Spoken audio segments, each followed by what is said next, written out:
Welcome to quick review. और quick review में current affairs का टॉपिक डिस्कस करते हैं कश्मीर इशू के हवाले से और कश्मीर को लेके, क्योंकि कश्मीर का भी योम इस्तेहसाल कश्मीर डे जो है वो 5 अगस्त को मनाया गया है, तो उसके ऊपर काफ़ी ज़्यादा जो है वो बातचीत की गई है और रैलीज़ वगैरह आपने देखा पूरे पाकिस्तान के अंदर निकाली गई हैं कि जो इंडिया ने स्पेशल स्टेटस जो है वो चेंज किया था कश्मीर का 2019 के अंदर।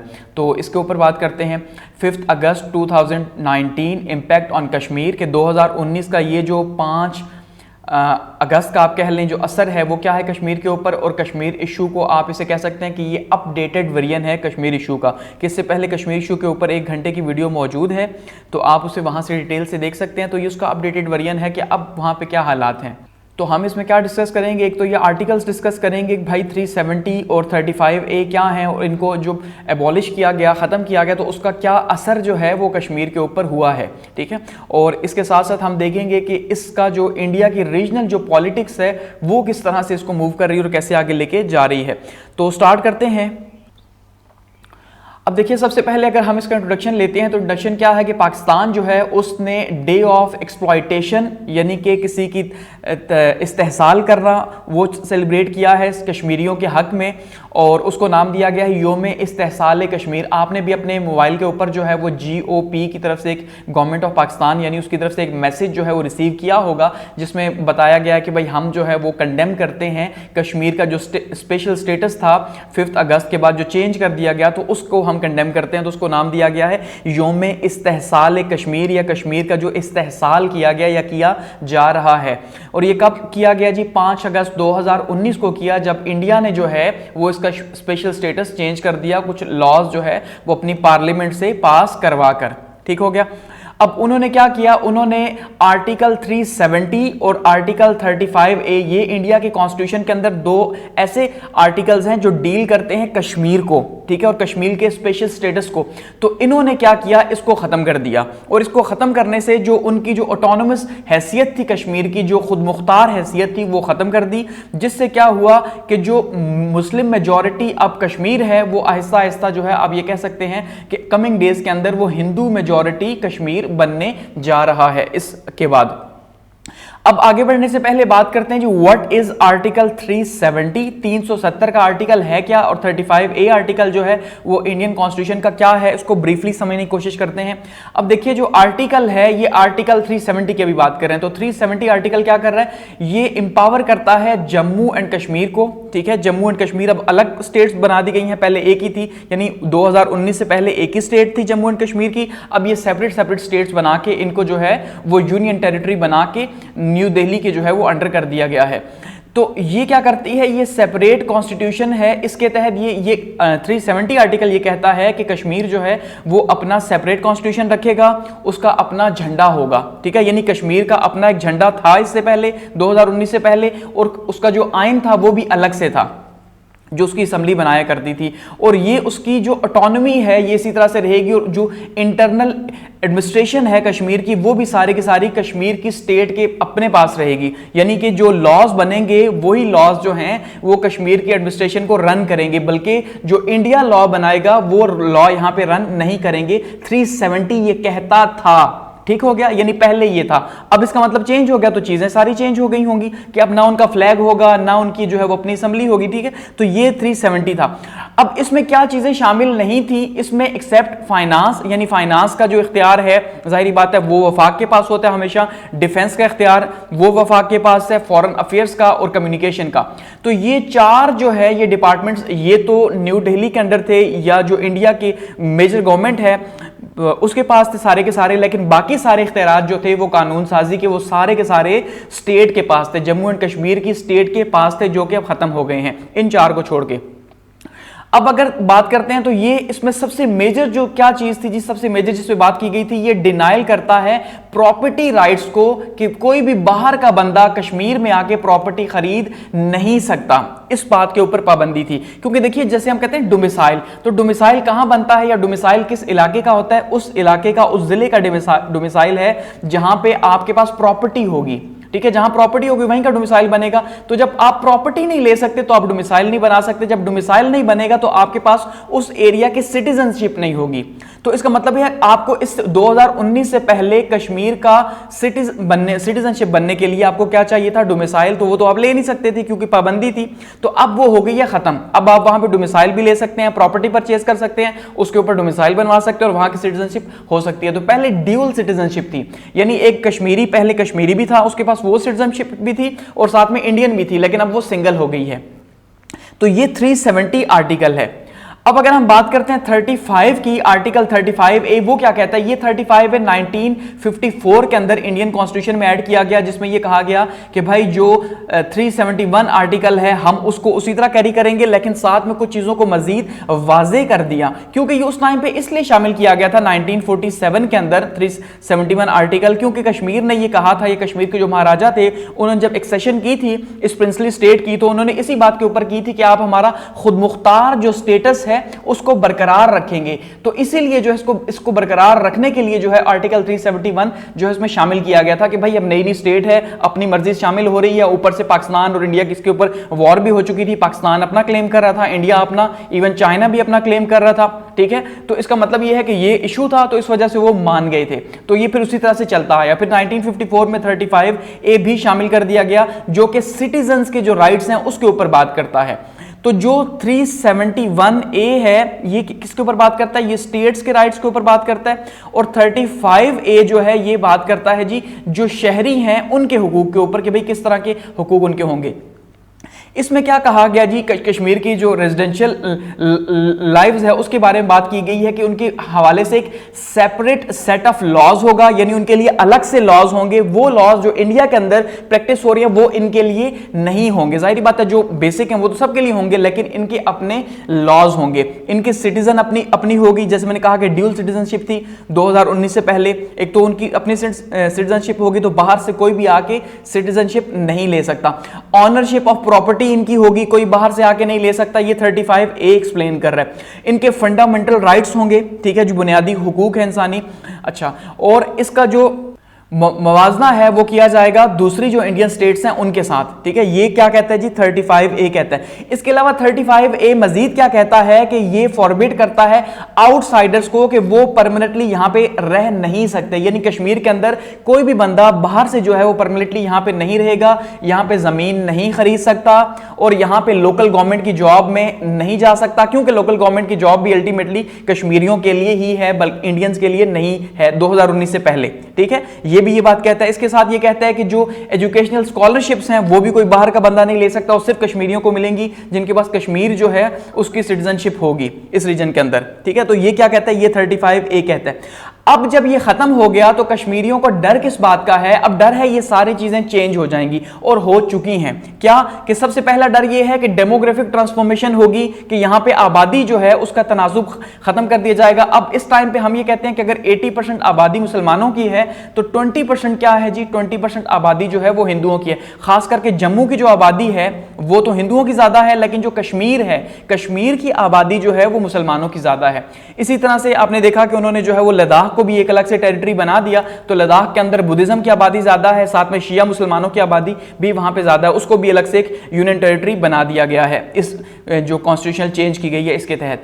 तो अब क्या होगा कि अब उन्हें ये डर है कि ये मुस्लिम मेजॉरिटी से हिंदू मेजॉरिटी में कन्वर्ट हो जाएगा। तो जो पहले 80% मुस्लिम्स थे और 20% नॉन मुस्लिम्स थे, तो अब ये क्या होगा, अब ये उल्टा होना स्टार्ट हो जाएगा। अगले 50 साल तक यहाँ पे क्या होगा, 80% हिंदूज होंगे, क्योंकि जाहिर बात है हिंदू जो है वो 1.5 अरब की आबादी है इंडिया के अंदर, तो वहां से वो माइग्रेट करके जब यहाँ पे आएंगे तो यहाँ पे चीजें चेंज हो जाएंगी।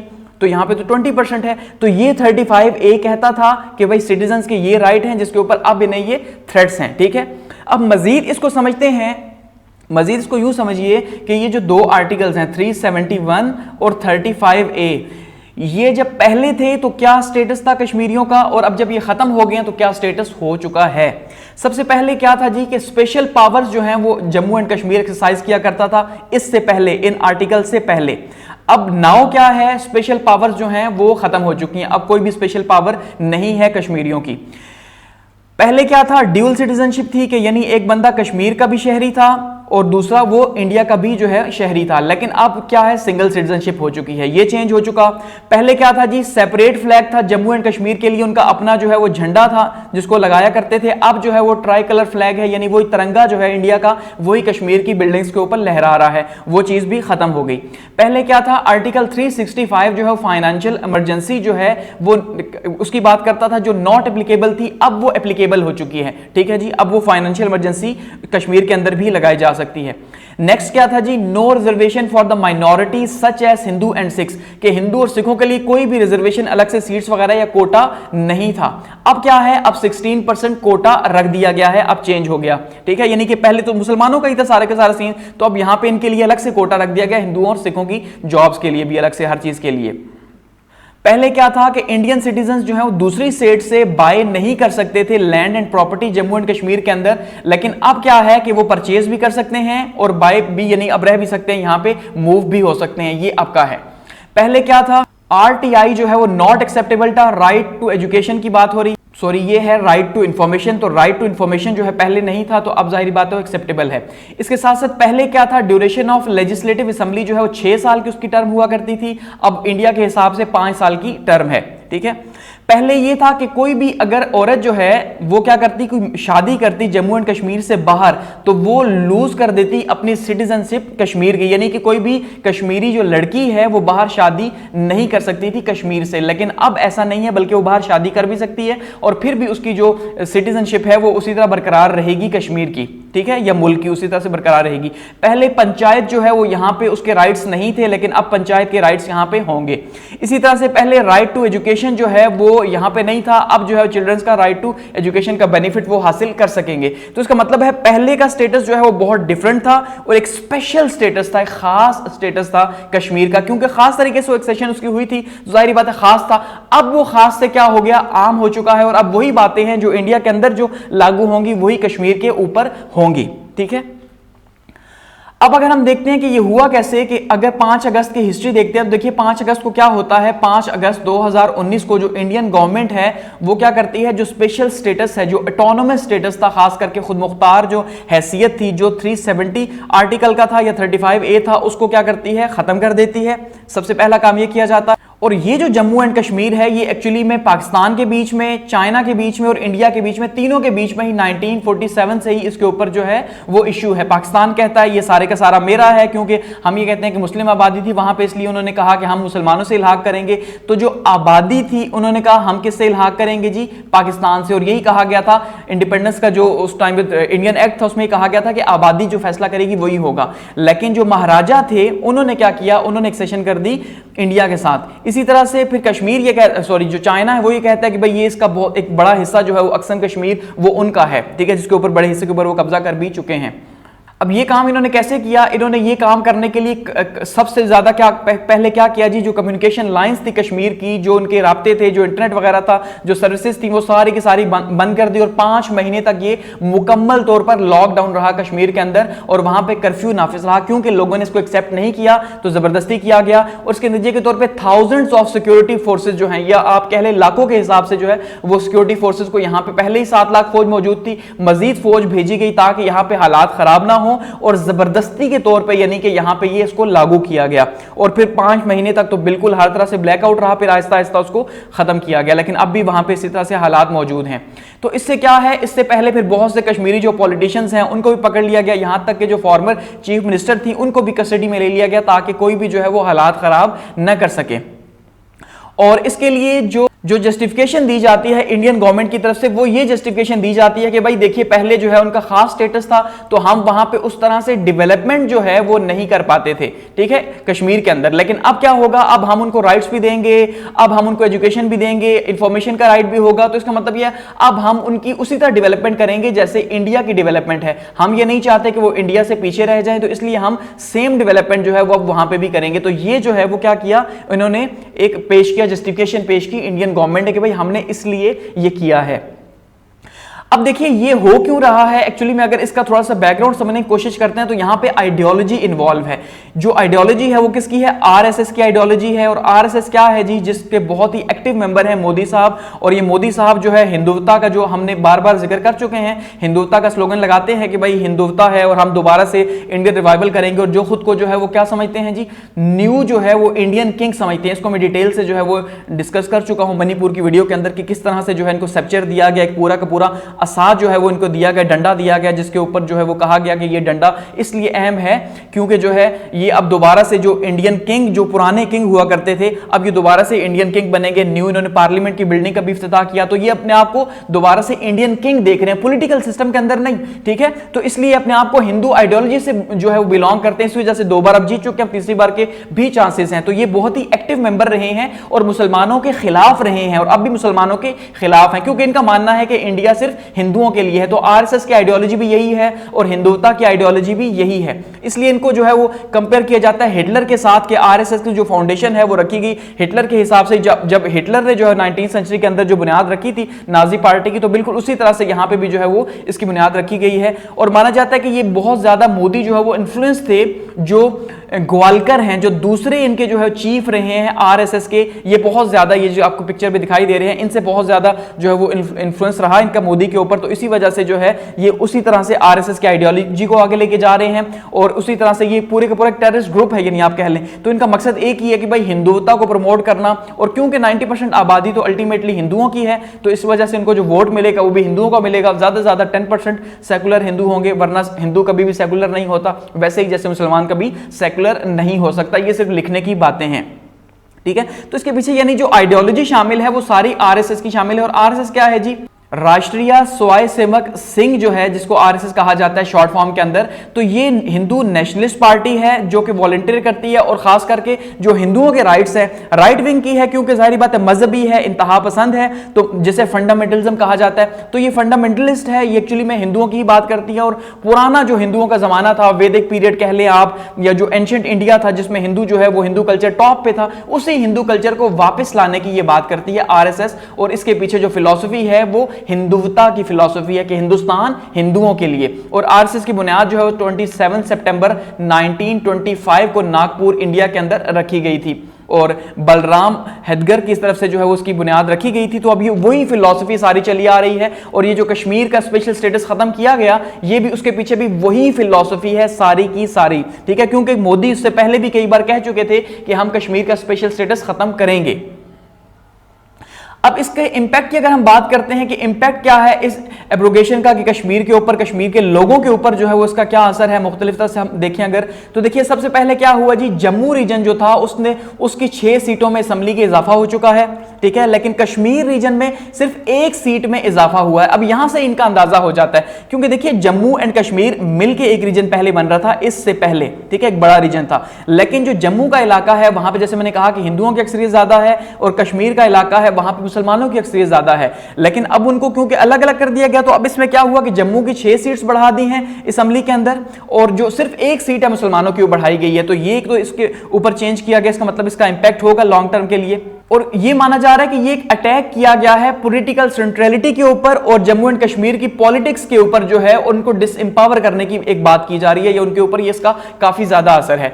अगर असरात की मजीद देखते हैं तो देखिए इसके नतीजे के तौर पे क्या हुआ कि जब ये 2019 का ये आर्टिकल इन्होंने खत्म किया, तो एक बहुत ही ज्यादा अनरेस्ट जो है वो कश्मीर के अंदर पैदा हुआ, जो अभी तक 2023 जो है वो जा रहा है, अभी तक ये मौजूद है, और अभी तक वहां के हालात जो है वो नॉर्मल नहीं हो सके उस तरह से, बल्कि अब भी फौज के अंडर ही वहां पे सारे सारा दबा के जो है उनको रखा हुआ है। तो एक तो ये हालात खराब हुए, उनकी नॉर्मल लाइफ डिस्टर्ब हुई। दूसरा क्या हुआ जी कि कश्मीरियों की जो जिंदगी है उसमें मजीद मुश्किलात बढ़ गई, जिसमें जो है वो मिसिंग इंडिविजुअल्स बढ़ गए, यानी कि लोगों की जो किडनैपिंग है, जो पहले भी होती थी, जो बोलते थे, अब उनको मजीद उनकी बड़ी है। जो बेवाएं हैं उनमें इजाफा हुआ है, जो यतीम है उनमें इजाफा हुआ है, और विक्टिमाइज किया गया है, ठीक है, इंडियन सोल्जर्स की तरफ से इनको। तो इसका मतलब है मजीद वायलेंस, और यहां हम कहें कि बुनियादी जो इंसानी हुकूक हैं उनकी पामाली की गई इसके बाद, और अभी भी इंसानी हुकूक की पामाली इंडिया के अंदर जो है वो इसी तरह से इंडियन कश्मीर के अंदर जो है वो जारी है इसके नतीजे के तौर पे। तो इसका मतलब लोगों के ऊपर एक बहुत बड़ा असर पड़ा इसका। अगर इकोनॉमी की बात करें तो इकोनॉमी में माना जाता है कि बहुत सी जॉब्स जो है कश्मीरियों ने लॉस कर दी हैं, उनको जबरदस्ती निकाल दिया गया, कुछ जो है वो हालात की वजह से निकल गए, और अब मजीद जो है जो आर्टिकल 370 और 335A का जो स्पेशल स्टेटस था वो भी खत्म हो गया। तो पहले तो कोई बाहर से जॉब नहीं कर सकता था, तो अब तो 16% कोटा भी साथ में है हिंदुओं का और सिखों का। तो अल्टीमेटली अब जॉब्स जो है मुसलमानों के पास जो थी वो जॉब्स आहिस्ता आहिस्ता जाना शुरू हो जाएंगी, और जो मजीद आने वाली जॉब्स हैं उनमें मुसलमानों का हिस्सा नहीं होगा, तो मुसलमानों के हालात मजीद खराब हो जाएंगे। यानी शायद ये वही हालात आपको यहां देखने को मिल रहे हैं जो 1937 के जो इलेक्शंस हुए थे हिंदुस्तान के अंदर, तो उसमें जो मुसलमानों के हालात हमें देखने को मिले थे, जो जुल्म और सितम उनके साथ किया गया था, वही जो चीजें हैं दोबारा यहां पे कश्मीर के अंदर रिपीट की जा रही हैं। आप इनको यहां पे देख सकते हैं, वैसे ही हालात कुछ देखने को मिल रहे हैं। इसके अलावा अब इंडिया क्या करेगा, यहां पे अब जमीनें अपने कब्जे में करेगा, और उन जमीनों के ऊपर जो है जाहिर बात है उनकी मलकियत भी शो होगी, जो पहले पॉसिबल नहीं था। अब यहां पे जमीनें भी उनके कब्जे में आ जाएंगी। इसके साथ साथ जो है वो कश्मीर की जो डेमोग्राफिक है वो भी चेंज हो जाएगी। तो इसका काफी ज्यादा लॉन्ग टर्म के लिए अगर हम असर देखें तो हमें देखने को यहां पे नजर, शॉर्ट टर्म में तो है ही है, ट्रॉमा है एक, लेकिन लॉन्ग टर्म के लिए मौजूद है। तो एट द एंड इसको कंक्लूड करते हैं जी कि इसमें कोई शक नहीं है कि अब ये बहुत ही बड़ा एक इशू है। पहले भी कश्मीर का इशू मौजूद था, अब भी है, लेकिन क्या अब यहां पे इस तरह से डंडे के जोर के ऊपर, यानी पावरफुली जो है, फोर्सफुली आप ये कह सकते हैं कि क्या फोर्सफुली यहां पे पॉसिबल है कि इनको काबू किया जा सके? तो इसका एक ही तरीका है कि तरीका क्या है कि यूएन की रेजोल्यूशंस के अकॉर्डिंगली पीसफुल रेजोल्यूशन जो है यहां पे इसका हल निकाला जाए। यूएन ने जैसे रेजोल्यूशंस पास की हुई हैं कि भाई कश्मीरियों को इस्तिस्वाब राय या रेफरेंडम का हक दिया जाए और उनकी मर्जी के हिसाब से, ठीक है, यानी कश्मीरियों की मर्जी के हिसाब से वो जो फैसला करें। तो अब इसका मतलब है फिलहाल तो पिछले 75 साल में इंडिया ने राइट नहीं दिया और ना ही यूएन की बात मानी है। तो पहले तो इंडिया इतना पावरफुल था भी नहीं, तो अब तो जो है वो तीसरी बड़ी ताकत है इंडिया दुनिया के अंदर। तो इसका मतलब यह अब तो किसी सूरत नहीं मानेगा, और अगले 30 साल या 20 साल में जो डेमोग्राफिक्स है वो भी चेंज हो जाएगी। तो उसके बाद अगर वो करवाता भी है तो फिर कोई फर्क नहीं पड़ेगा। अब ऐसे में पाकिस्तान इस इश्यू को कैसे डिप्लोमेटिकली हाइड करेगा कि 2019 के बाद से जो पीटीआई गवर्नमेंट थी उसने काफी कोशिश की, इसको हाईलाइट करने की कोशिश की, और कुछ इल्जामात भी लगे कि भाई पीटीआई गवर्नमेंट ने जो है कश्मीर का सौदा कर दिया, बेच दिया, इस तरह की बहुत सी बातें की गई हैं। तो अब कश्मीर के ऊपर कैसे पाकिस्तान आगे बढ़ेगा कि एक साइड पे पाकिस्तान की जो अपनी जो इकोनॉमिक कंडीशन है वो बहुत ही ज्यादा वीक है, और ऐसे में क्या दुनिया पाकिस्तान की बात को मानेगी या वो इंडिया की बात को ही प्रेफरेंस देगी, क्योंकि वो एक बहुत बड़ी मार्केट है और 30 करोड़ की आबादी का मुल्क है, मुसलमानों की आबादी का मुल्क है, यानी 30 करोड़ मुसलमानों की आबादी भी है 1.5 अरब में से। तो बहुत मुश्किल है। इसी तरह से इस्लामिक जो ब्लॉक है उसका हमने देखा कोई बहुत स्ट्रॉन्ग रिएक्शन नहीं रहा ओआईसी का, और इन फ्यूचर भी ऐसा कुछ भी हमें देखने को नहीं मिलेगा। अब चाइना यहाँ पे एक मेजर प्लेयर है, पाकिस्तान जिसको यूज कर रहा है अपने फायदे के लिए, और कोशिश हो रही है कि किसी तरह से चाइना जो है वो इन्फ्लुएंस करे, लेकिन अल्टीमेटली वो जैसे जंग के हालात जो बन रहे हैं, तो आप देख रहे हैं इंडियन पैसिफिक ओशन के अंदर भी जो हालात बन रहे हैं, तो इसलिए शायद शॉर्ट टर्म में तो इसका भी कोई सोल्यूशन ना हो, क्योंकि एक साइड पर अगर चाइना है तो दूसरी साइड पे यूएस इंडिया को सपोर्ट कर रहा है। तो ये इशू पहले भी इसी तरह से लटका रहा, अब मजीद इसी तरह से लटका रहेगा। इसका कोई पॉसिबल सॉल्यूशन फिलहाल नजर नहीं आता। ठीक है, और यहां इसको क्लोज करते हैं और थैंक्स फॉर वॉचिंग।